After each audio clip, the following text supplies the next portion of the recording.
Okay, hello everyone. It's my pleasure to have a seminar today on e-commerce business models in Korea. Before starting my presentation, I will share my slide file first.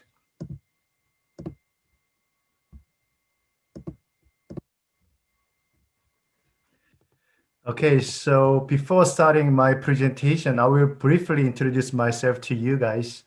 Well, I'm working at the Graduate School of Logistics as well introduced by the host.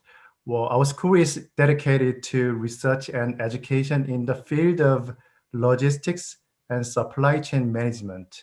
Well, logistics means that we actually study movement of materials from the source point to the final destination. So this is so-called supply chain network. So logistics and supply chain management, actually it's quite broad area of research. Especially in this area, my research interests include digital transformation of service industry, also data analysis and optimization of real-world business problems. Well, actually, recently we won the Brain Korea 21 fund from Korean Ministry of Education, and luckily, I will lead the Brain Korea 21 graduate research and education team for the next 7 years. The topic of the project team is related to cross-border international electronic commerce. Well, cross-border electronic commerce means that we export and import products from outside Korea. So this international electronic commerce is quite interesting research topic in Korea, and my research team will study the supporting logistics services and retail businesses in this international business. If you have any questions or inquiries about our school or my research or the topic of the seminar today, well, please feel free to reach me at the email address shown in the first slide. Okay, and I will be happy to share ideas with you guys in email or whatever channels. Also, if you have any questions or comments on the topic today, well, the chatting window, you can actually put your ideas or questions on chatting window, and then probably at the end of the presentation, I will answer the questions or comments. Well, let's move on to the topic today. Well, I will be talking about the current status of e-commerce industry in Korea, especially the new business models in electronic commerce, also some insights from case studies in e-commerce, and then I will be focusing on the last mile portion of logistics network in electronic commerce. That's the overall idea of today's presentation, and the whole presentation consists of two parts. The first one is related to electronic commerce, new business models, new opportunities, and then I will look at some insights from the case studies in e-commerce business in Korea, and probably I will talking about logistics and delivery issues in Korea, and probably some research and education topics later. This is the outline of the presentation today. So let's move on to the first topic, the opportunity in electronic commerce. Well, year 2020 is historic year for retail market in Korea. If you look at the figures in the slide, in March 2019, the portion of online shopping was less than 50%, 42% indeed. However, the online shopping grows fast, and in 2020, the portion of online shopping becomes more than 50%. It means that online shopping become number one channel in retail market. So everyone is looking at online shopping and e-commerce business models. And these days, some companies in electronic commerce area, their market value is quite skyrocketed. For example, Naver and Kakao, they are well-known IT company in Korea. Probably you know KakaoTalk and Line or Naver homepage. Actually they actually provided IT related service before, but actually they moved their focus to retail business. So these days they provide retail businesses as well, and their market value becomes skyrocketed, and probably they are one of top 10 companies in Korean stock market. So everyone is looking at this electronic commerce. Well, probably this is the world phenomenon, I guess. Also, due to increased online shopping, the online based express parcel delivery industry, actually they are booming as well. Well, indeed, from 2010 to 2019, the annual parcel delivery volume grows fast at the rate of more than 8.75% annually. However, this year, that growth exceeds more than 20%. The right figure in the slide actually shows CJ Logistics annual volume. Well, this is probably half a year volume, I guess, and their growth rate is more than 20%. In some newspaper, actually I'm advisor to CJ Logistics, and I have some friends in CJ Logistics as well, and they told me that their parcel delivery volume actually is quite huge. So they in a day they probably process more than 10 million packets per day, I guess. 10 million packets. Well, in China, I was told that their annual volume is more than 300 billion boxes last year, but probably this year, the total number in China might be more than 600 billion packets, I guess. So online shopping and related business has quite great momentum for growth, I guess, these days. Even in offline businesses, they are trying to embrace this online and contactless customer experience these days.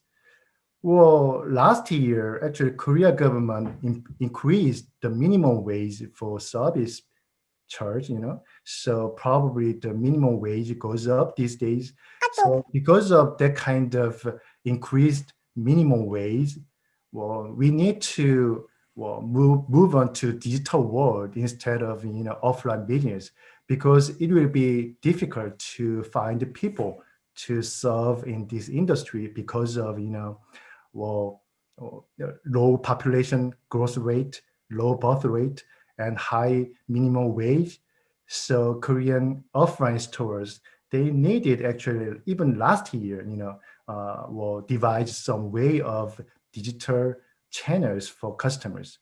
But these days, because of social distancing and lockdown problem, it might be better to hire this kind of robots or kiosk. Probably if you are in Korea, you may notice that in fast food chains, they already moved to this kiosk in the right figure. So instead of talking to people in the offline stores, you need to talk to a manned kiosk, or sometimes you need to talk to this kind of robots moving around in the offline stores. You need to push on screen and you need to find information. Probably last year or a few years ago, you needed to talk to people to find information about cinema or the menu in restaurant. But these days, it is convenient and easy to find this kiosk and robots, and this is kind of a manned customer experience.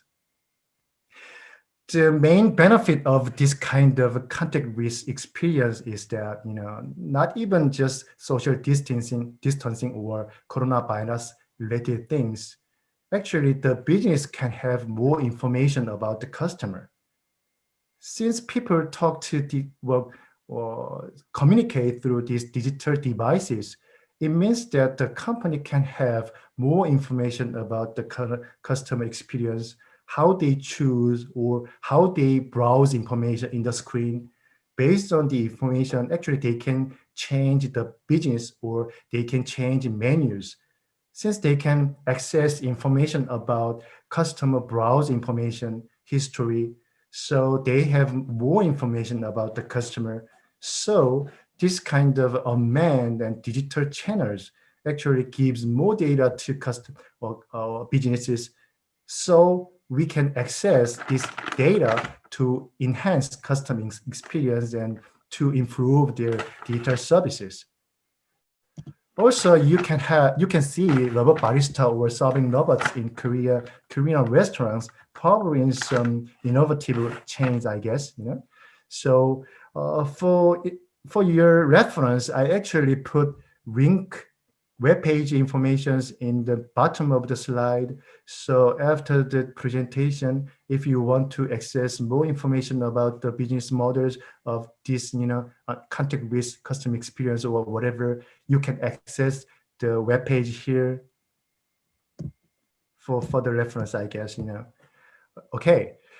Well, this kind of online business boom actually changed manufacturing industry as well. Nike is quite a popular brand in shoes and fashion retail business.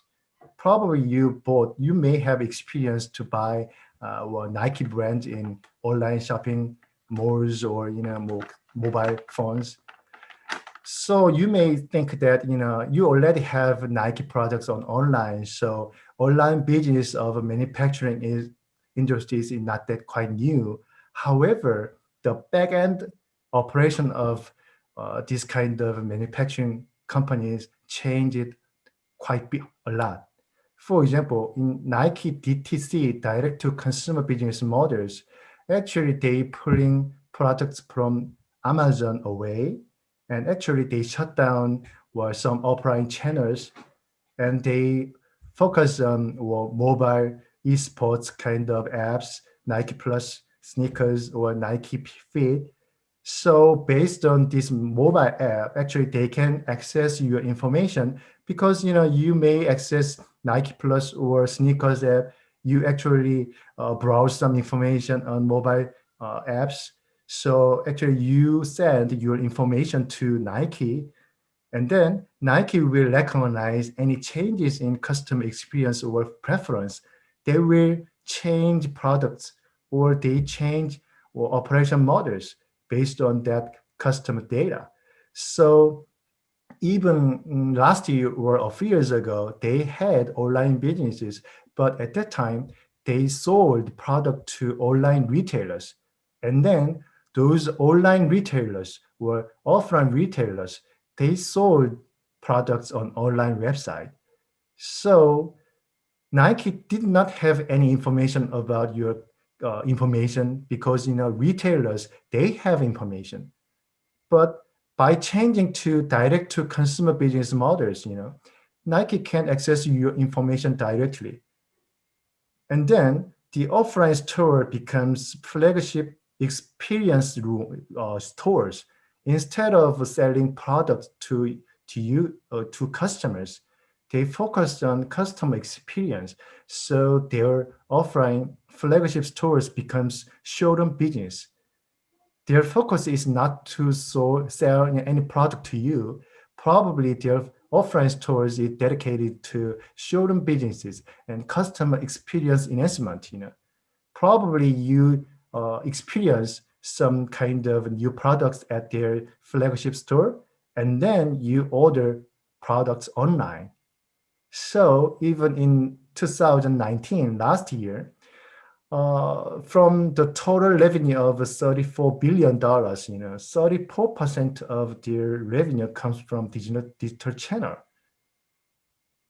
This kind of online direct-to-consumer business models actually give Nike customer login and customer loyalty. So this year, due to pandemic, COVID-19 pandemic, most of offline stores, they shut down. However, Nike had, that mobile apps, Nike Fit or Nike Plus or sneakers apps.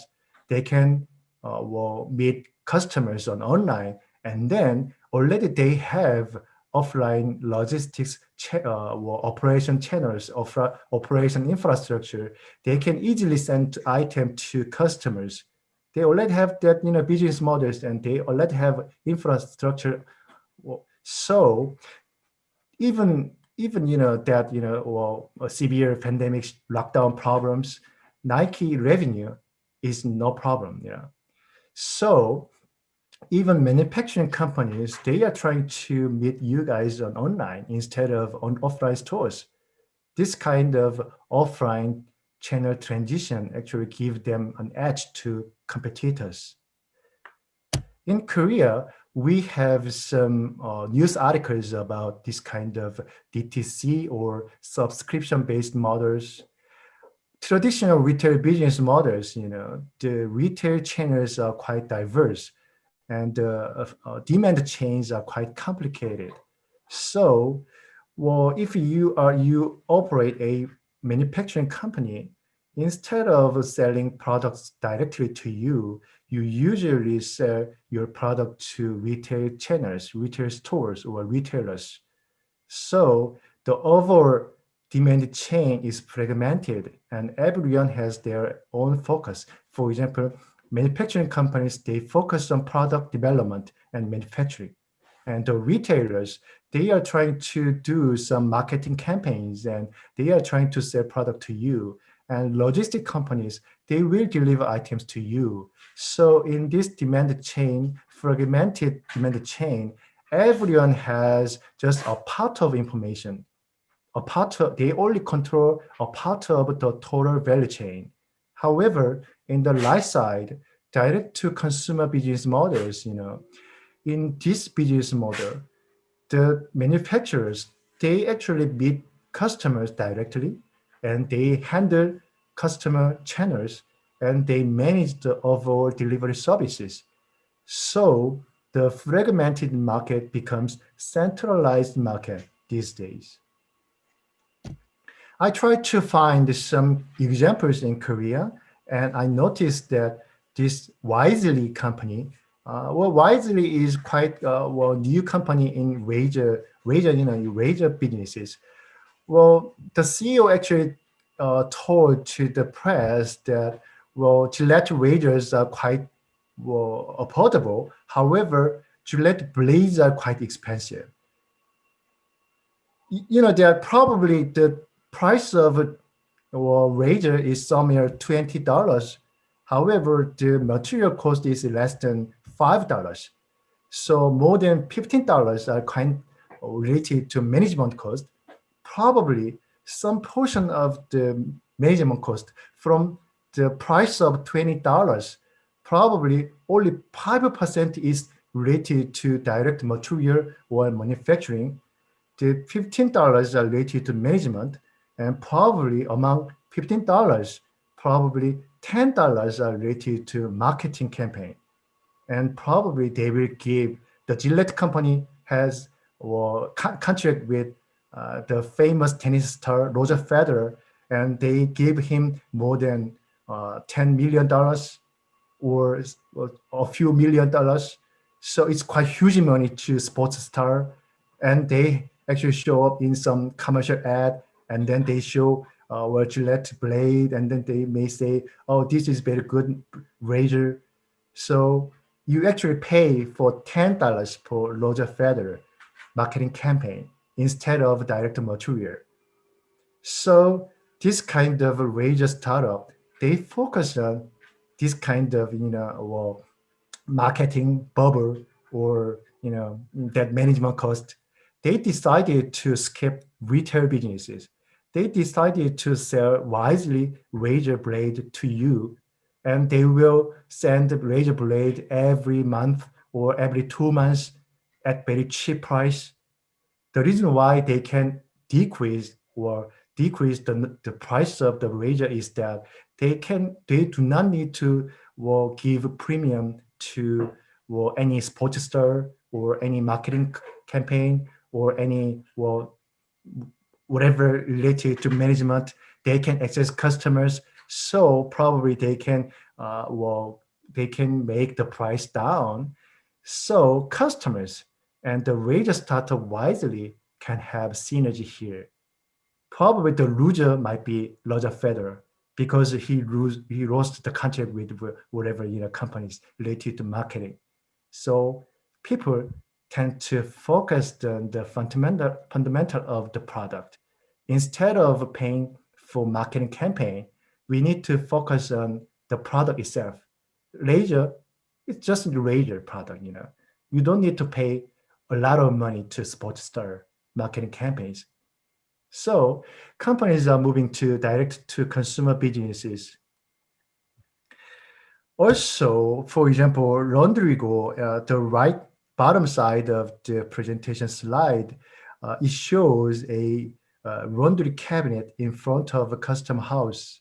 This is Laundrygo cabinet, and they actually provide wash and laundry services to customers.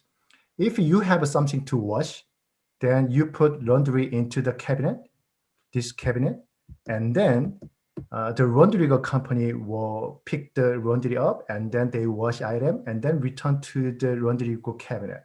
So you don't need to visit any offline stores. It's quite convenient services, So instead of do some offline services, they focus on online business. So this kind of direct-to-consumer business models and online e-commerce, they are so prevalent in Korea. As explained in the beginning of the presentation, I told you guys that even IT company Naver and Kakao, they are very successful in e-commerce as well. Naver, actually, they have a smart store and brand store services. Smart store means that you can sell any product on Naver platform. It's so-called smart store, and Naver's brand store means that they actually offer DTC channel in their website. DTC, as I explained earlier, the manufacturing company, the brand company, they sell items in Naver brand store. This is quite huge opportunity for Naver. So people tend to buy Naver stuff. So if you access Korean stock market, their stock market price is skyrocketed more than 50% doubled, I guess, quite expensive these days. Well, not even domestic market, in international business, cross-border e-commerce is booming as well. And their annual growth rate is more than 20%, In this figure, Ali researched the probable research arm of Alibaba, the China company, and they will look at global market focus, and they recognize that the overall growth rate is more than 27%, This is a quite huge opportunity for China sellers. So the total volume of cross-border e-commerce is more than 8% in 2018. So Chinese companies, they sell products through online channels to global customers. In Korea, if you look at cross-border e-commerce trend, left figure shows that before 2020, the total volume of cross-border e-commerce export volume grows very high. However, this year, the number of the volume actually goes down. It's because of online duty-free shop. It's banned moving around in Korea, the foreigners to moving around Korea in the beginning of 2020 because of COVID-19 coronavirus problem. So Chinese sellers, they cannot actually access Korean market at that time. So the overall online duty-free volume goes down.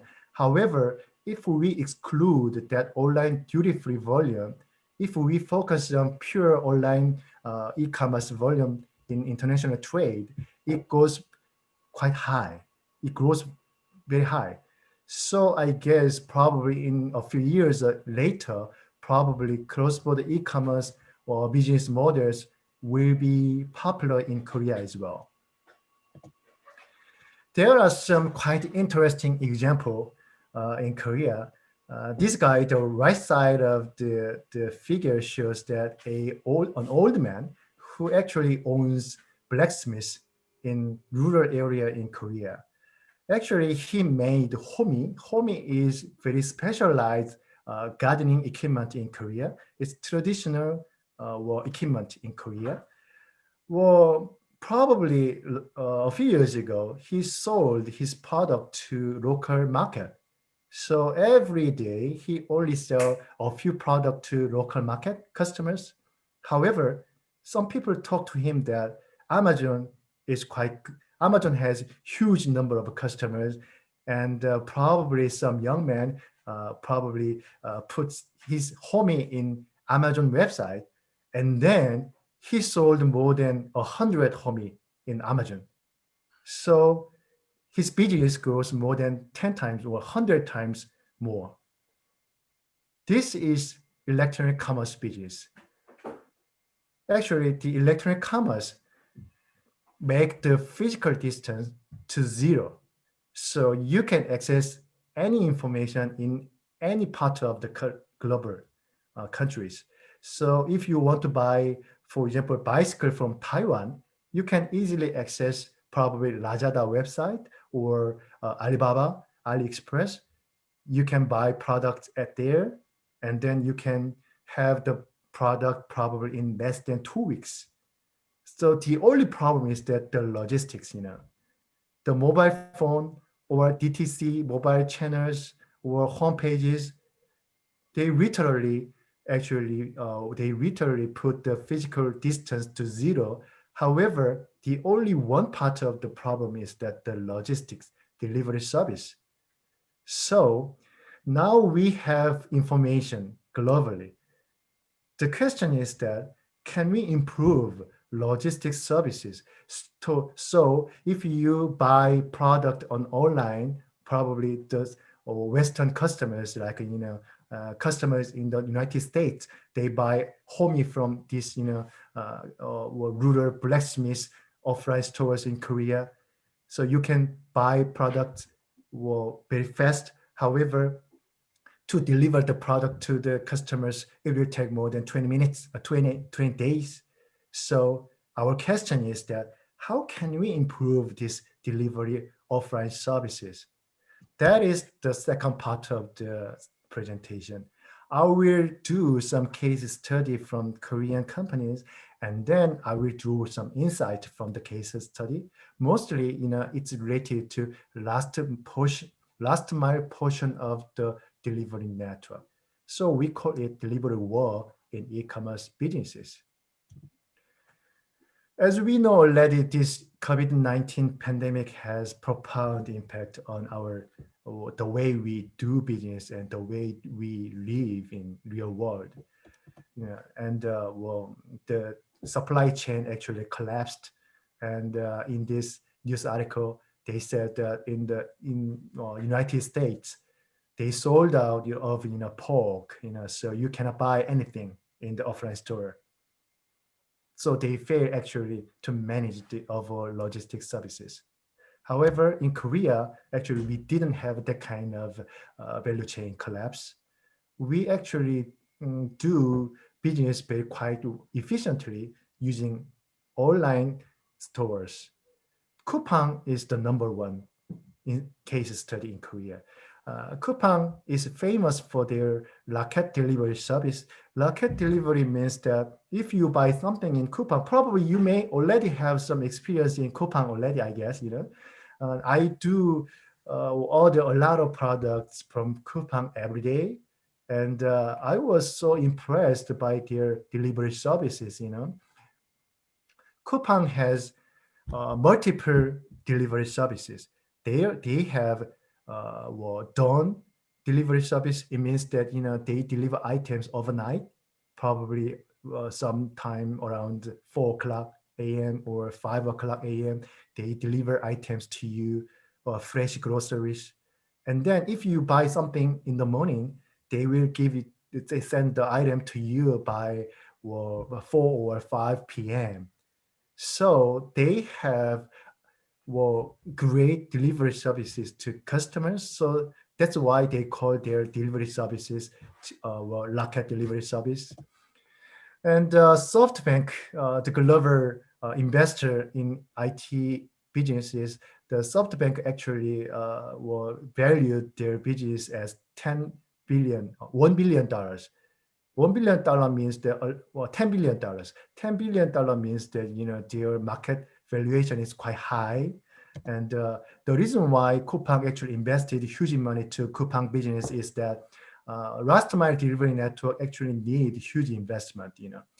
This is Forbes news article, and they actually show that if you have one single distribution center warehouse in the States, in that case, you only serve customers in same-day delivery. Same-day delivery means that in the beginning of the day, you order some items on online, and then you will have the product by the end of the day. So this is same-day delivery, and the figure shows that if you have only one warehouse, only 4% of customers can have same-day delivery. And if you have, more than 90% of same-day delivery service for customers, in that case, in the United States, you need to have more than 35 distribution centers, 35%, 35 warehouses in United States. It's quite huge investment for any online sellers, And sorry for any Korean language in this slide, and I will explain the figures, you guys. And Coupang actually rebuilt their number of logistics facilities in 2019, and they showed that they have more than 170 warehouses or rocket delivery centers in Korea. And they told us that, within 10-minute distance from their delivery centers, probably 70% of Korean population, they can have, they can access delivery center in 10 minutes, not 30 minutes, not, an hour, 10-minute distance from Coupang delivery network. So they can actually efficiently handle delivery services to customers. This is a huge benefit for their business. And if you want to compare it with Coupang, in that case, you need more than 100 delivery centers. It means that you need more than $10 billion for the infrastructure. Can you compare with this in a Coupang? No, it's impossible. If you want to provide a faster delivery service, in that case, you need to have this huge infrastructure in place. It's impossible. So these days, Coupang actually becomes dominant player in of online and offline retail market. This is quite impressive. Also, the competitor is, competitor is Marketcurly. Marketcurly is quite new company in this area. However, they are the first mover in dawn delivery. Dawn delivery means that if you order item today, they will deliver item you by 7 a.m. And Marketcurly is quite popular in these days. And their valuation is more than, I guess these days, more than $1 billion. $1 billion market valuation means that they are unicorn startup. The reason why people focus on Korean grocery startup Curly is that they have high customer loyalty from the dawn delivery services. Dawn delivery market was, I guess, even in the United States or even in China, I'm not quite sure about that. However, probably dawn delivery market is quite Korean thing, I guess. It's a super faster service for Korean customers. And probably even before 2017, dawn delivery market is small market. However, these days, this dawn delivery, overnight delivery, becomes quite popular in Korea. And then Curly actually created these innovative delivery services and innovative business models.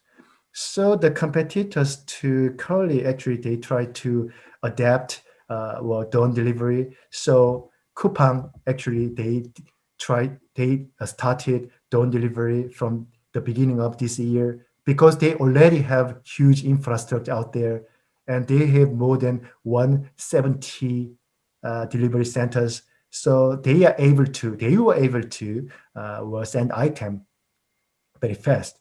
So Coupang and Curly, they provided dawn delivery services and same-day delivery services, and sometimes 2 or 3 hour delivery services.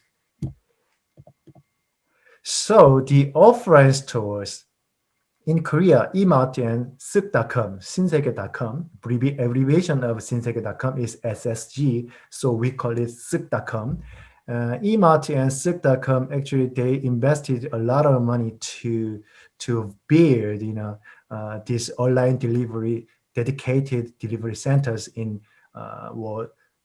Seoul metropolitan areas. They have 4 or 5, I guess 4 or 5 these new infrastructure out there, and they have automated facilities.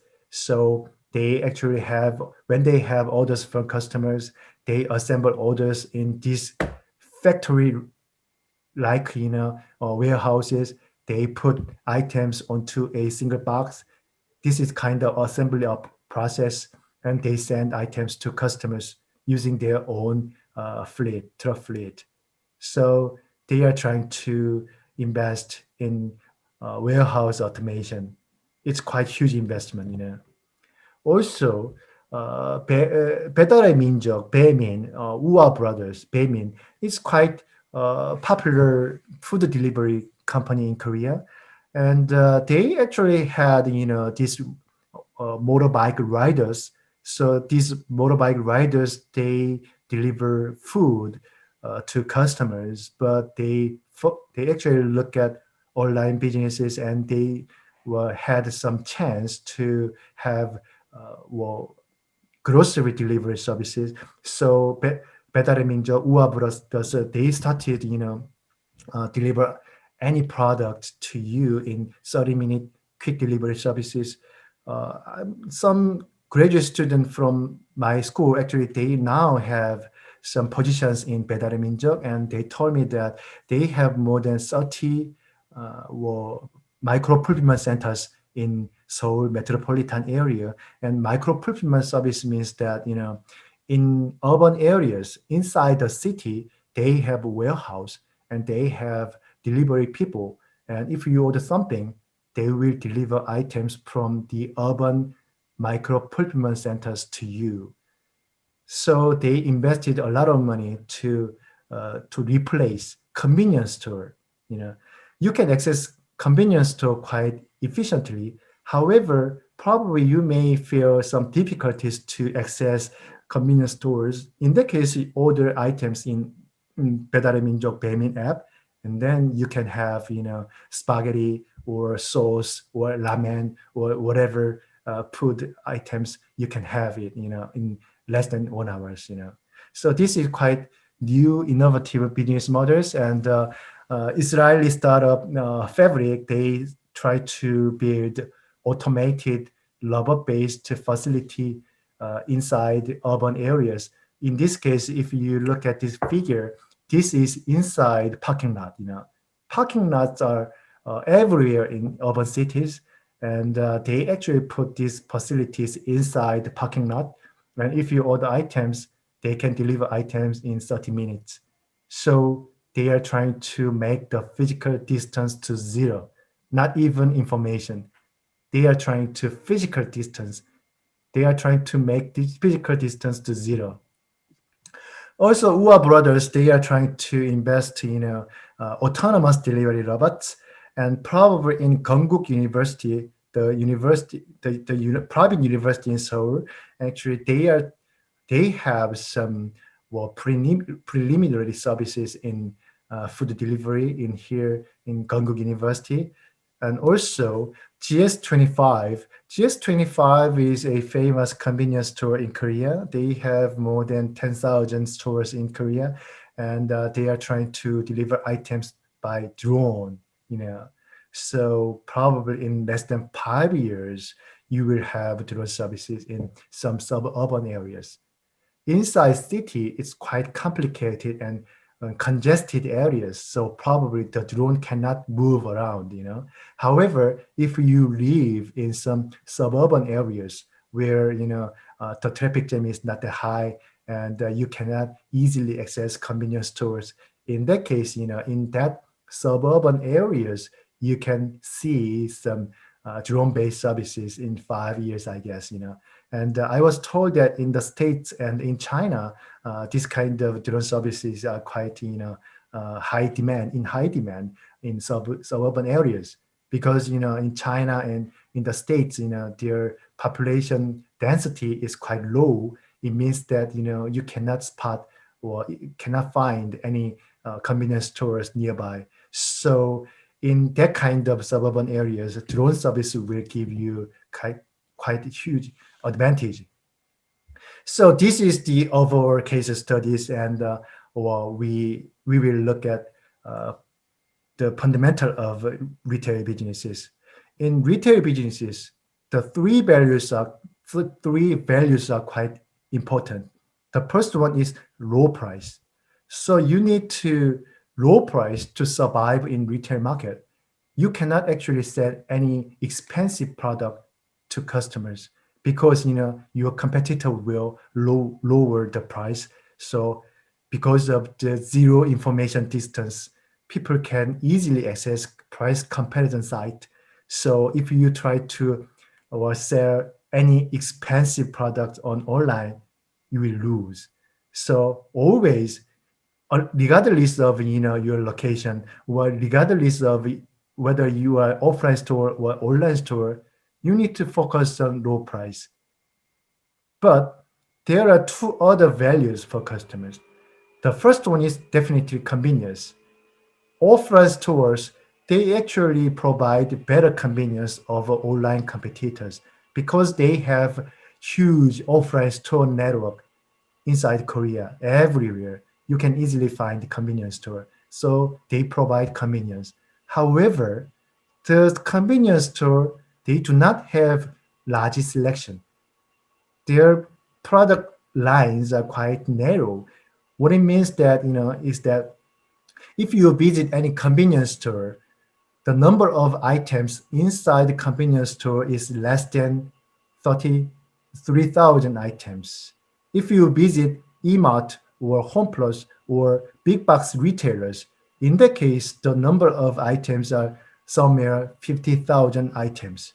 However, if you access online website, in that case, you can easily spot, more than 1 billion, 0.1 billion items.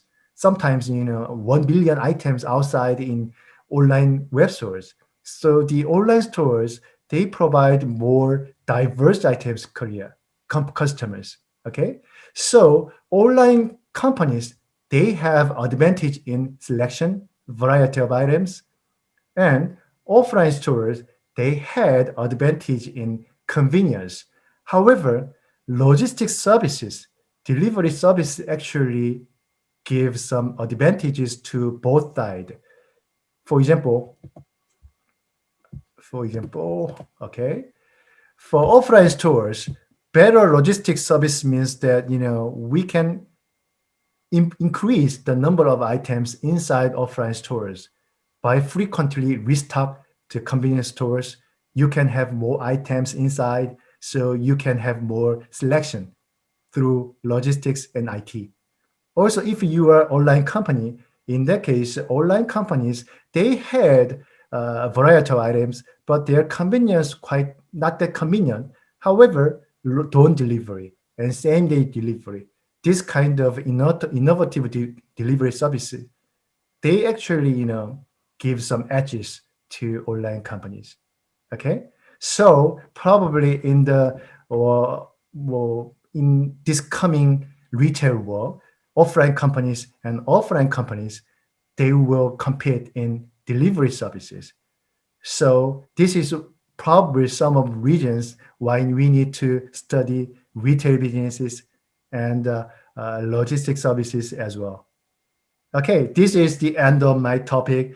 And thank you for your participation and your attention. And then I will answer some questions in the chatting side. Okay, thank you. And well, when I look at chatting window, we have questions, and probably the first one. Let me see it. Okay. Sorry, and okay. So,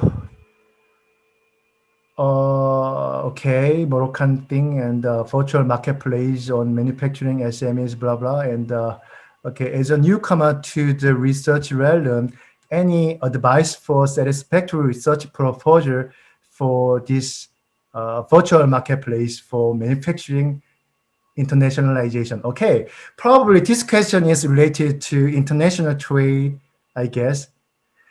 Well, probably the main research topic in this international trade things, the first topic is related to how can we access information easily on online. If you buy something in online, probably information search and searching for viable products and some competitive suppliers, that is quite important. So international business search information cost, that is quite important. So these days, our research teams, actually, we do some research in the structure of mobile website and how they actually provide information in mobile phones or web page. That so we try to enhance design of product or web page or mobile phone applications. That is one part. And the second part is definitely logistics and customs related services. Last year, I had a project with Korean customs, and they complained about international commerce, international cross-border e-commerce, because probably a few years ago, if you try to access one container, in that case, probably inside the container, most of products are the same. Samsung, for example, Samsung Electronics, they will send a container full of smartphones to China. So the full container has only a single items inside. So to manage that container in border area, the customs and the logistics companies, they only need one paper to process the container. However, in cross-border e-commerce area, if you have an incoming container from abroad, if you look at the container inside, probably inside the container, you may have 1,000 different items inside. It means that, if you try to process that container, you need to look at 1,000 different suppliers and 1,000 different products. They have different papers. They have different documents. So how can we actually efficiently manage this, e-commerce or product volumes? And also from the perspective of logistics, if you are trying to send a container, it is a piece of cake.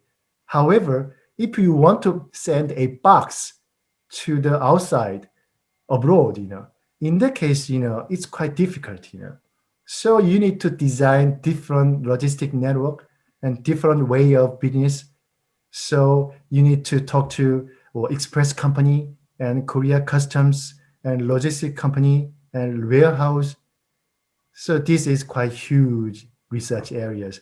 So probably artificial intelligence, deep learning kind of, artificial intelligence might have some more potential to improve this international trade, I guess. So our Brain Korea 21 research and education team, funded by Korean Ministry of Education, we will actually have a curriculum on artificial intelligence and deep learning and data analysis and some digital platform, So we will teach students, digital transformation related topics topics. Also, we will teach students, data analysis and probably optimization technologies and some social science kind related methodology as well. So that's our goal of the research team, and probably this is in line with the questions, I guess. So if you have further questions, well, just feel free to email me about the research topic. I will happy to share some research papers to you guys, and probably you can access information from the papers, I guess. Yeah, that was probably the first one. And the second question is related to DTC. And the question is that direct-to-consumer model eliminates some major players in supply chain. Yes. And what happens to those players who are not able to innovate? Well, this is quite important question, you know. So before DTC business models, you know, manufacturers, they focused on develop products. However, they do not have access to customers.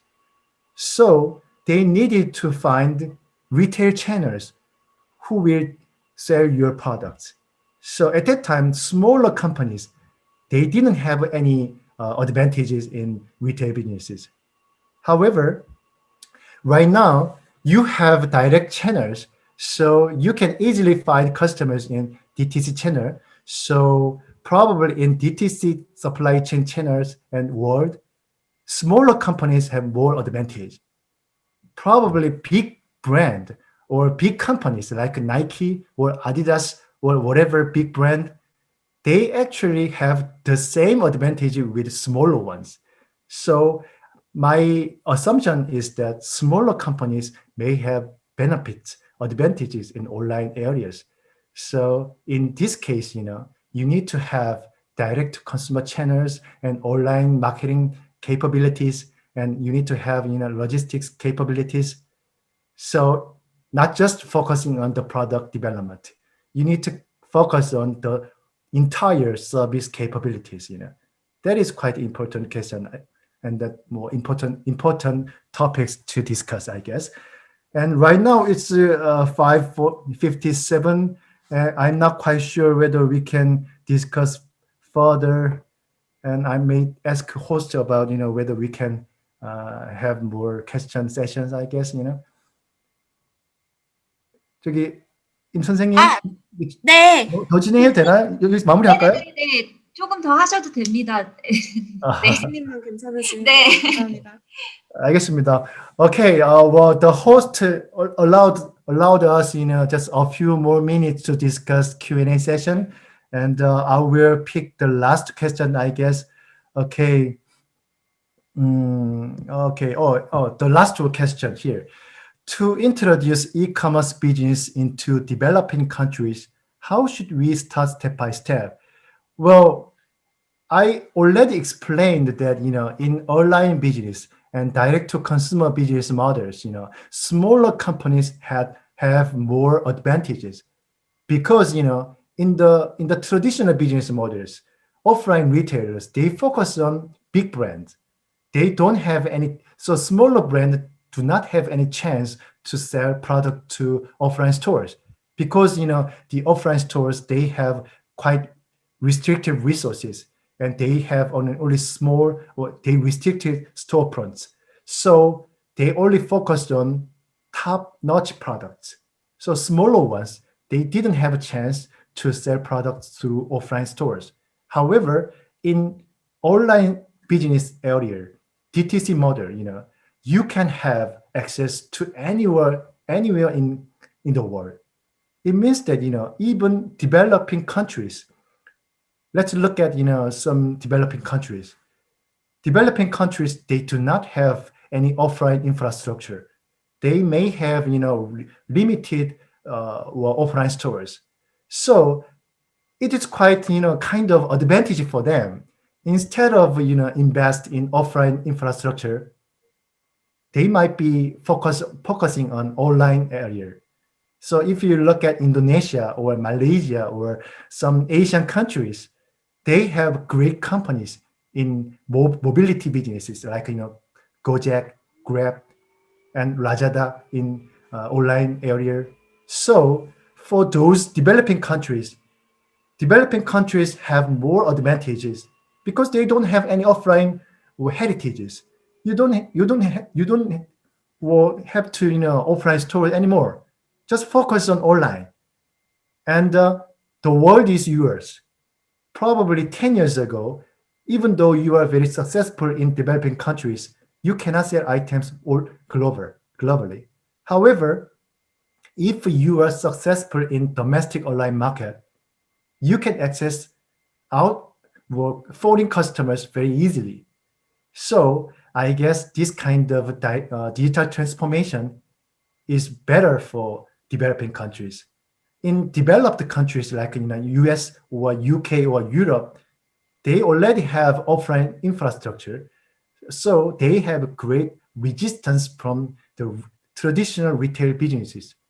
The traditional retail business might, complain about, the online booming, and then their developed countries, their government may have some restriction on online businesses. However, in developing countries, you don't have enough resistance from offline stores because you don't have enough, successful offline competitors. It means that, you may have less restrictions in policy and some rules. So you can do some innovative business model. You can start. So I guess, for developing countries, it might be better to focus on digital transformation and online businesses and do some research and some education in that period. Then you will be very successful when you return to your country, I guess.